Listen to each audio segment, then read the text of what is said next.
வணக்கம் நண்பர்களே, எல்லோரும் எப்படி இருக்கீங்க? நலமாக இருக்கீங்களா? நான் பாரம்பரிய ஜோதிடர் ப. ரவிக்குமார். இப்போ நாம் பார்க்கக்கூடியது ஆடி மாதத்துக்கு உண்டான ராசி பலன்களை பற்றி தான் இந்த காணொலியில் பார்த்துட்ருக்குறேங்க. பொதுவாக இந்த ஆடி மாதம் பிறக்கக்கூடிய ஒரு தருணம், அதாவது பார்த்தோன்னா குரோதி வருடம் ஆடி மாதம் 1ஆம் தேதி புதன்கிழமை அதிகாலையில் தாங்க பிறக்கப்படுது. அன்றைக்கி நட்சத்திரம் வந்து பார்த்திங்க அப்படின்னா அனுச நட்சத்திரம் 1ஆம் பாதத்தில் விருச்சக ராசியில் மிதுன லக்னத்தில் சனி பகவானுடைய திசையில் 216 டிகிரியில் தாங்க இந்த மாதம் பிறக்கப்படுது. அப்படி பிறக்கக்கூடிய இந்த ஒரு தருணத்தில் வந்து பார்த்திங்க அப்படின்னா காலபுருஷ தத்துவத்துப்படி 8வது ராசியான விருச்சக ராசிக்கு என்னென்ன மாற்றங்களை இந்த ஆடி மாதம் தரப்போகுது அப்படின்றத பற்றி தான் இந்த காணொலியில் பார்க்குறோம். பொதுவாக இந்த ஆடி மாதம் அப்படின்றது ஒரு அம்மனுக்கு உகந்த மாதம். ஏன்னா எல்லா கோயில்லையும் பார்த்திங்க அப்படின்னா திருவிழா பூஜைகள் இன்றைக்கி எல்லாமே பண்ணக்கூடியதெல்லாம் பார்த்திங்கன்னா இந்த ஆடி மாதத்தில் தான் பண்ணுவாங்க. அதே போல் சிலர்லாம் பார்த்திங்கன்னா குலதெய்வத்து கோயிலுக்கு போய் எப்போ போகணும்னு தெரியாமல் கூட இருப்பாங்க. சிலர் வந்து தெரிஞ்சும் போகாமலே இருப்பாங்க. ஆனால் குலதெய்வத்தை கோயிலுக்கு கும்பிட்றதுக்கு உகந்த மாதம் இந்த ஆடி மாதம்தான்.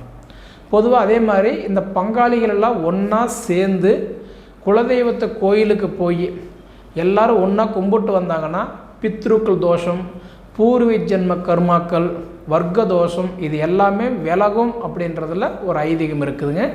முடிஞ்ச வரைக்கும் இந்த ஆடி மாதம் தெய்வ வழிபாடு செய்கிறது எல்லாத்துக்குமே கண்டிப்பாக நல்லது தான். அதே இந்த ஆடி அமாவாசை பௌர்ணமின்றது ஒரு தனி சிறப்பு உண்டு. இறந்தவங்களுக்கு நம்ம வந்து திதி கொடுக்கறது, சாமி கும்பிட்றது இது எல்லாமே இந்த ஆடி அமாவாசை பண்ணுறது கண்டிப்பாக நமக்கு நல்லது. அதே போல் இந்த பௌர்ணமி அன்னைக்கு வந்து பார்த்திங்கன்னா ஒரு படையல் போட்டு மற்றவங்களை ஒரு அன்னதானம் செய்து, அதாவதுன்றது ஒரு காக்கா குருவிகளுக்கு மனசாக்கள் ஒரு அன்னதானம் பண்ணிட்டு வந்தோம் அப்படின்னா நம்ம வீட்டில் இருக்கக்கூடிய அதாவது எந்த பாவங்கள் இருந்தாலும் விலகும் அப்படின்றதில் நம்ம முன்னோர்கள் சொல்லியிருக்காங்க. முடிஞ்ச வரைக்கும் இந்த ஆடி மாதம் தெய்வத்தினுடைய வழிபாடு கண்டிப்பாக உங்களுக்கு கை கொடுக்கும், சரிங்களா? அப்படி இருக்கும்போது இந்த இந்த ஆடி மாதம் இந்த விருச்சக ராசிக்காரர்களுக்கு என்னென்ன மாற்றங்களை கொடுக்க போகுது அப்படின்னு பார்த்தீங்கன்னா, விருச்சக ராசிக்கு அதிபதி யார் அப்படின்னா செவ்வாய் பகவான். இப்போ பொதுவாக செவ்வாய் வந்து இப்போ எங்கே இருக்கிறார் அப்படின்னா ரிஷப ராசியில் சுக்கிரனுடைய வீட்டில் குரு கூட சேர்க்கையாக இருக்கிறார். இப்போ குரு வந்து பார்த்திங்கன்னா ரிஷப ராசியில் சுக்கிரன் வீட்டில் வந்து பார்த்திங்கன்னா அவர் வந்து பார்க்கும்போது நட்பில் இருக்கிறாரு. அந்த நட்பு கிரகத்தை கூட போய் செவ்வாயே இப்போ உங்கள் ராசிநாதரும் குரு கூட நட்பில் சேரும்போது கண்டிப்பாக கல்வி வந்து சூப்பராக இருக்கும். பொதுவாக பார்த்திங்க அப்படின்னா குருவோட இன்றைக்கி உங்கள் ராசிநாதன் செவ்வாய் வந்து சேரும்போது படிப்பு நல்லாயிருக்கும். அதை விட பார்த்திங்க அப்படின்னா கல்விக்காரகன் நல்லா இருக்குன்னு சொல்லும்போது நீங்கள் எது செய்கிற மாதிரி இருந்தாலும் அதாவதுன்றது இந்த ஆடி 18 தேதிக்கு பின்னாடி நீங்கள் பண்ணும்போது கண்டிப்பாக உங்களுக்கு ஓரளவுக்கு கை கொடுக்கும், சரிங்களா? அப்படி இருக்கக்கூடிய காலகட்டத்தில் வந்து பார்த்திங்க அப்படின்னா இந்த செவ்வாய் மட்டும் வச்சு நம்ம பலன் சொல்லிட முடியாது. ஏன்னா உங்கள் ராசிக்கு அதிபதி செவ்வாய் மட்டும் வச்சு நம்ம பலன் சொல்லிட முடியாது. அப்படி பார்த்திங்கன்னா 3 நட்சத்திரங்களும் 9 பாதங்களும் அடங்கினது தான் ஒரு ராசி இல்லைங்களா? அப்போ அந்த 3 நட்சத்திரங்கள் என்னென்ன நட்சத்திரங்கள் வருது அப்படின்னு வந்து பார்த்திங்கன்னா விசாக நட்சத்திரம் 4ஆம் பாதத்தில் பிறந்தவங்களுக்கு அதிபதி குரு பகவான். அந்த குரு பகவான் வந்து யார் அப்படின்னா நவகிரகத்திலேயே ராஜா யார் அப்படின்னா குரு தான். இது எல்லாருக்குமே தெரியும். அப்போ குரு கொடுப்பார், எவர் தடுப்பார்? குரு கொடுக்கறது யாராலும் தடுக்க முடியாது இல்லையா? அப்போ குரு பகவானாகப்பட்டது வந்து பார்த்திங்கன்னா உங்கள் ராசிநாதர் கூடயே போயிட்டு நட்பில் இருக்கும்போது கண்டிப்பாக உங்களுக்கு வந்து பார்த்திங்கன்னா அயல்நாட்டுக்கு போகக்கூடிய வாய்ப்பு பிரகாசமாக கொடுத்துருக்கிறாரு. வெளிநாடு போகிறதுக்கு வாய்ப்பு கொடுத்துருக்கிறாரு. இல்லை போயிட்டு அங்கே கஷ்டப்பட்டுக்கிட்டு இருக்கிறவங்களுக்கெல்லாம் இப்போ ஒரு அருமையான ஒரு தருணத்தை கொடுத்துருக்கிறாரு. ஏன்னா வெளிநாடு முயற்சி எடுத்தவங்களுக்கும் சரி, இல்லை எடுத்துகிட்டு போனவங்களுக்கும் சரி, இதுக்கு முன்னாடி கொஞ்சம் சிரமமாக இருந்தாலும் தடையாக இருந்தாலும் இந்த ஆடி 18க்கு மேலே பார்த்திங்கன்னா ஒரு தனித்துவம் அதாவது ஒரு நல்ல மாற்றத்தை கொடுத்துருக்குறாருங்க, சரிங்களா? அதே மாதிரி பார்த்திங்க அப்படின்னா அனுச நட்சத்திரம் அதாவது 4 பாதத்தில் பிறந்தவங்களுக்கு அதிபதி யார் அப்படின்னா சனி தான். பொதுவாக இந்த அனுச நட்சத்திரத்தில் தான் இந்த ஆடி மாதம் 1ஆம் தேதியே இப்போ பிறந்திருக்குதுங்க. அப்படி பார்த்திங்கன்னா இந்த அனுச நட்சத்திரம் 4 பாதங்களுக்கும் அதிபதி யாருன்னா சனி பகவான். பொதுவாக சனி யார்?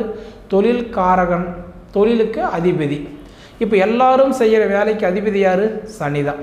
அந்த சனி பகவான் இப்போ எங்கே இருக்கிறாரு அப்படின்னு பார்த்தீங்கன்னா இப்போ வந்து 4ஆம் இடத்துல அவர் ஆட்சியாக இருக்கிறாருங்க.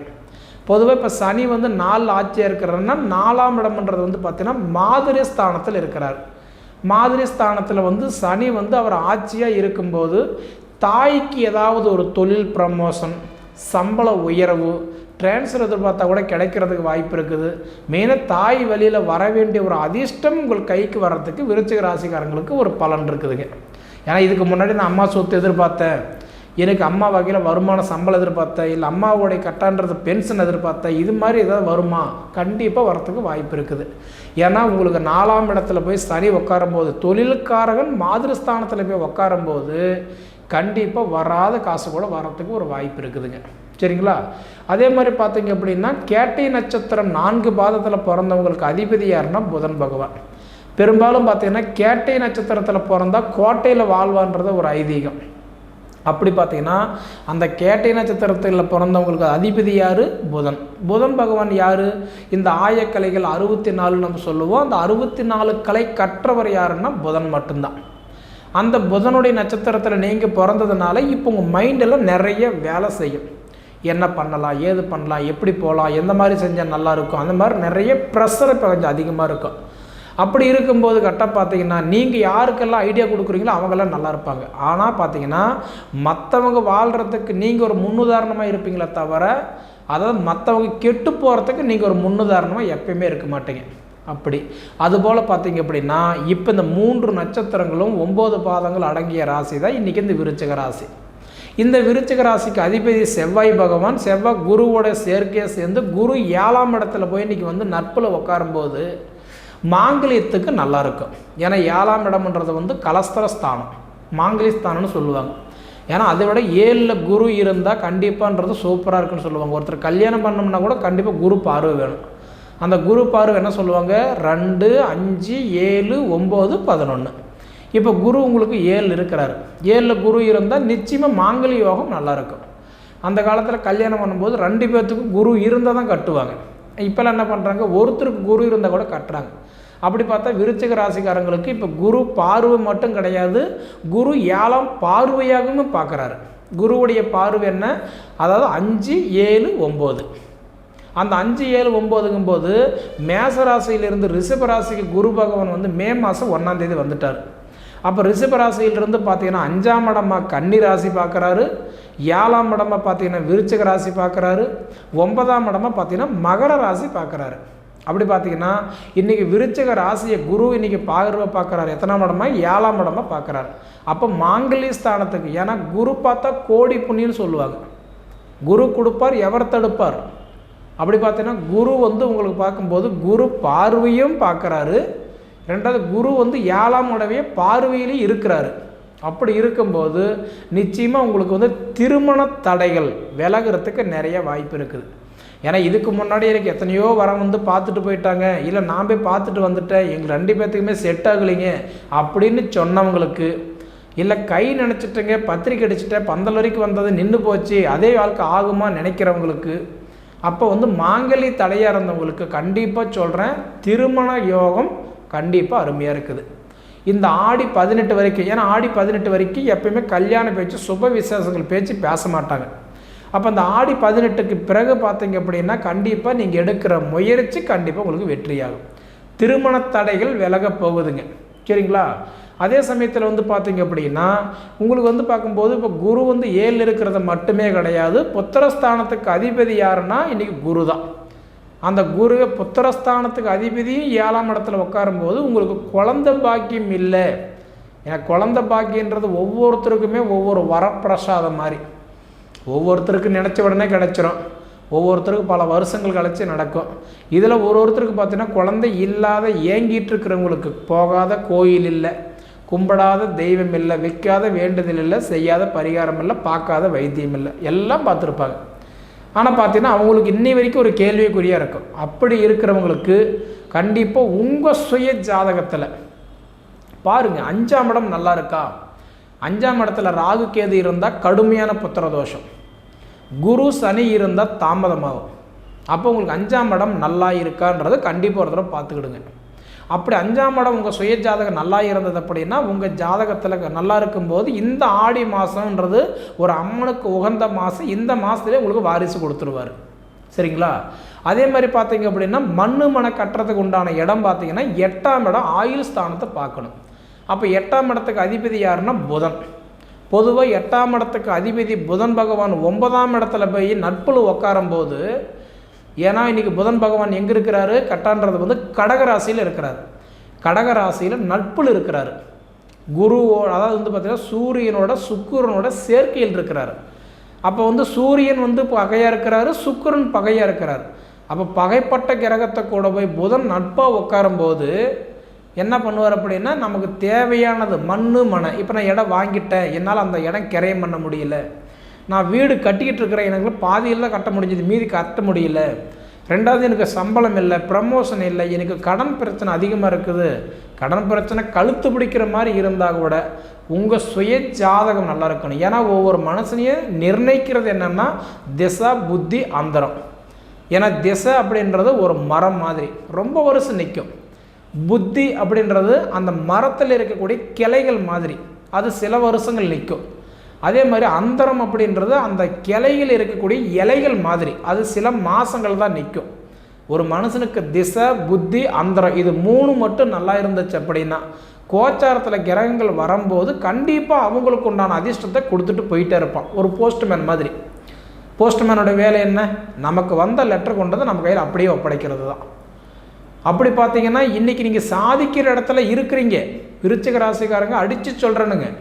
ஏன்னா காரணம் என்ன அப்படின்னா குருவுடைய பார்வை இப்போ 7ஆம் இடமாக வாங்கியிருக்கிறீங்க. நம்ம என்ன சொன்னோம்? குரு பார்வை 5, 7, 9 இந்த 3 இடத்துக்கு எப்பயுமே குரு அள்ளி கொடுத்துக்கிட்டே இருப்பார்.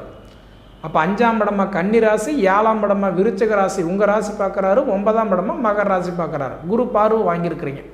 அடுத்தது வந்து பார்த்தீங்க அப்படின்னா கும்பத்தில் இருக்கக்கூடிய சனி பகவான். இப்போ கும்பத்தில் சனி வந்து அவர் ஆட்சியாக இருக்கிறார் இல்லைங்களா? சனியுடைய பார்வை 3, 7, 10. அப்போ 3ஆம் இடமா யார் பார்க்குறாரு? மேச ராசி பார்க்குறாரு. 7ஆம் இடமா சிம்ம ராசி பார்க்குறாரு. 10ஆம் இடமா உங்கள் ராசி தான் பார்க்குறாரு, விருச்சிக ராசி பார்க்குறாரு. அப்போ தொழில் காரகன், தொழிலுக்கு அதிபதியே உங்களை பார்க்குறாரு. குருவும் பார்க்குறாரு, சனியும் பார்க்குறாரு. அப்போ என்ன இருக்கும்? உங்களுக்கு சூப்பராக இருக்கும். அதே மாதிரி பார்த்தீங்கன்னா இன்றைக்கி கன்னி ராசியில் இருக்கக்கூடிய கேது பகவான்.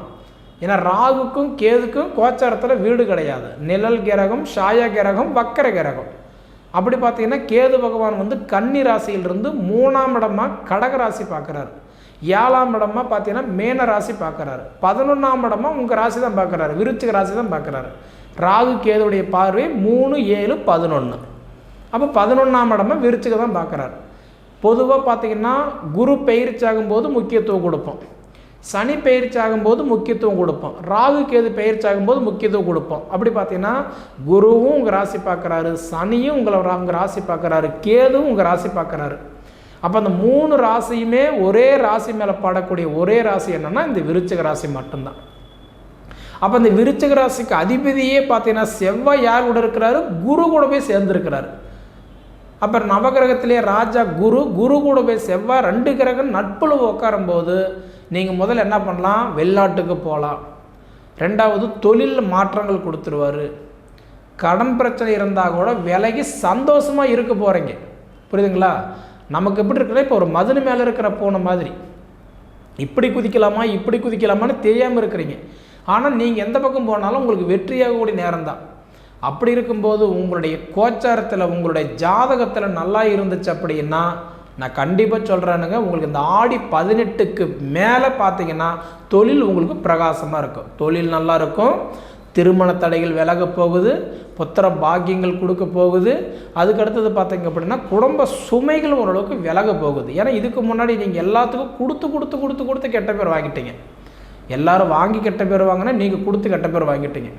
பாலும் வெல்ல பால் டேர் வெல்ல, பால் குடிச்சிடலாம், பால் டேர் குடிக்க முடியுங்களா? பொதுவாக சொல்லணும் அப்படின்னா விருச்சிக ராசிக்காரங்களுக்கு சாதிக்கிற இடத்துல இப்போ இருக்கிறீங்க. அந்த சாதிக்கிற இடத்துல இருக்கிறீங்கன்னா அது வந்து சாமி இப்போ காட்டி தான் கொடுக்கும் மாதிரி ஊட்டி விடாது. இது வந்து சாமிக்கு உகந்த மாதம், ஆடி மாதம். குலதெய்வத்தை வழிபாடு பண்ணுங்க, குலதெய்வத்தை கும்பிடுங்க. இந்த ஆடி மாதம் 18க்கு பிறகு பாருங்கள் உங்களோட வேலை எல்லாமே கரெக்டாக நடக்கும். சரிங்களா? சரி நேயர்களே, இதுக்கு முன்னாடி நம்ம ஃபீனிக்ஸ் ஆன்மீக சேனலை சப்ஸ்கிரைப் பண்ணாதவங்க சப்ஸ்கிரைப் பண்ணிக்கோங்க, உங்கள் நண்பர்களுக்கு ஷேர் பண்ணுங்கள். இது தவிர உங்களுடைய பொன்னான நேரத்தை ஒதுக்கி இவ்வளோ நேரம் என்னுடைய காணொளி நீங்கள் முழுமையாக பார்த்ததுக்கு மனசிலிருந்து கேட்டுக்கிறேனுங்க. நன்றி.